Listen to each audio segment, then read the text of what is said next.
Good afternoon. I'm Daryl Hawk, and I'm very excited to have as my guest today world-renowned mountaineer, adventurer, author of 63 books, Reinhold Messner.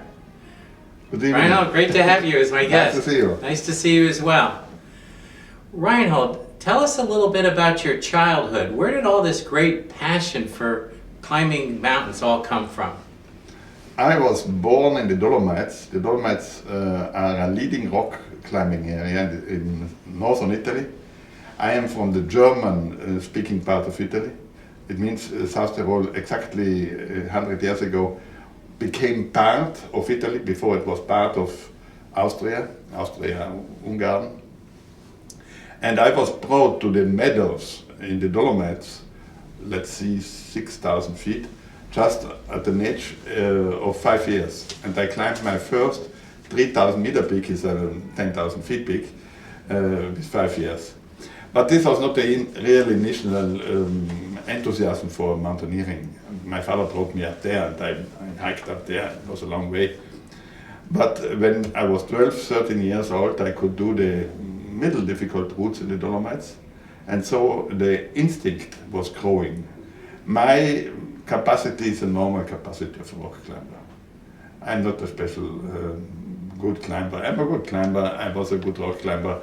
I did some adventures and also high altitude climbs.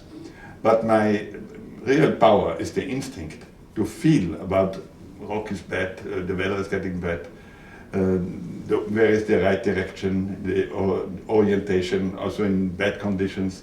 And this I learned as a child in the Dolomites. And the Dolomites in the 50s were still the leading rock climbing area before rock climbing went to Yosemite Valley. And now rock climbing is all over the world a little bit because climbing is becoming a global activity. But most of the rock climbers today, they go in the chimney room. They don't go anymore on the mountains. Right. And we went on the mountains and we learned in the mountains to respect them and to behave with them. Well, that's an important point you made, respect and behave. Can you elaborate a little bit on that? I think if somebody is really going to the mountains with his own responsibility, and this we feel also as a child, I felt we should be careful because this is dangerous what we are doing. We climbed brothers between each other and some boys also of the valley, but this is a very small valley. You have to imagine a valley with 1,000 people. A dark valley in the winter, a sunny valley in the summer, and behind there are these beautiful mountains, 800 meters walls. A famous wall is there from Solidor. Solidor was the leading climber, worldwide rock climber in 25, last century, so it's 90 years ago. And I knew also quite early in my childhood about the history. I was always fascinated by history. And being a German-speaking Italian, I could study both histories. It means Italian side, German side. And only later on I learned about the American climbers, the French climbers, the Japanese climbers, the Chinese climbers, and so on. And I'm still interested in seeing how the whole thing is evolving. It's never stuck. The alpinism is getting forward. Well, you talk about respect for the mountains. Do you feel in general mountaineers now have lost great respect for the mountains in today's world? I think that people going on their limit, they have a respect for the mountains. But if somebody is using all the technology, going to Everest, for example, on a pista, on a prepared line, being not either a middle-class climber, they are losing the respect. And they say, what Hillary did is nothing. Because they do not even know how to go on Everest by themselves. It's their own responsibility. I was in the base camp for 4 weeks, 3 years ago, to work for a film, and I spoke with hundreds of people. There were approximately 800 clients and 500 Sherpas preparing the route. And all the clients told me if there would not be the pista prepared by the Sherpas, I would not even begin to go up. It's too dangerous, it's too difficult. Right. But on the pista it's not so difficult because you go from camp to camp, there are fixed ropes, there are ladders, there are oxygen depots. In each camp there is a doctor, there is 3 kitchen boys, a cook. So you go to the camp and you are quite well off, like in a small hotel.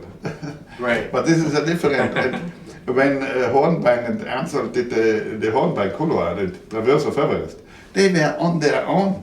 If they did one mistake, they were gone. Right. It is a different thing, because Of course. the respect is growing if you are really not in competition, in a tension between the mountain and yourself. And so big things are happening. And the most important thing is that we understand we are very tiny. We make mistakes.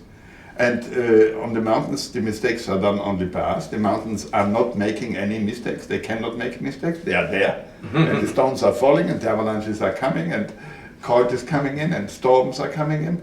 But if you prepare a mountain, you can make it in a way that is becoming an area which is not any more dangerous. And if a mountain is not any more dangerous, not any more a mountain, it's something else. Well, that's a line that I'm always going to remember. A mountain cannot make mistakes. Yes. Yes, it's right. Well, let's go back a little bit. We talked about your childhood a little bit, and I remember reading you had a father who was rather strict. Yes. Tell us a little bit about your relationship with your father. My father was a teacher. My father was a soldier in the Second World War. This is also very important, because the soldiers became very hard. They knew on the end of the war they did a mistake following these terrible Nazis, and they were not able to forgive themselves. This is my impression. And South Tyrol was a special fact, because Hitler and Mussolini in '39, they made an agreement that the South Tyroleans, they can vote to leave their homeland and go to Germany, to the Third Reich, or stay in Italy. And 86% of the South Tyroleans were willing to leave, only for the German propaganda, of propaganda especially. And Hitler was only counting how many soldiers he would have. And so they were forced to fight for Hitler. And on the end, they did not speak with us about their experiences and also their fault they did. And he was a teacher. We were 9 children, so it was not possible to feed them all with the salary of a teacher. So we had a chicken farm, a small one, and we had to walk there. And we had exact strict walking times, but we had also freedom. And there we could walking times? Or working? Working times. Not hiking. Hiking times. No, hiking. No, walking in the farm. Working in the farm. I was working in the farm when I was 5-6 years old. Wow. And also we killed the chicken for the restaurants and so on. And in the free time we were free to do what we want. We got to the mountains, we went skiing, we played in the village. So on one side totally freedom, on the other side a very strict timetable. And the mother was able to keep the whole thing quite, quite calm. But all of us, when we became 13, 14 years old, when we understand more or less, and we had to go to high school out of the village,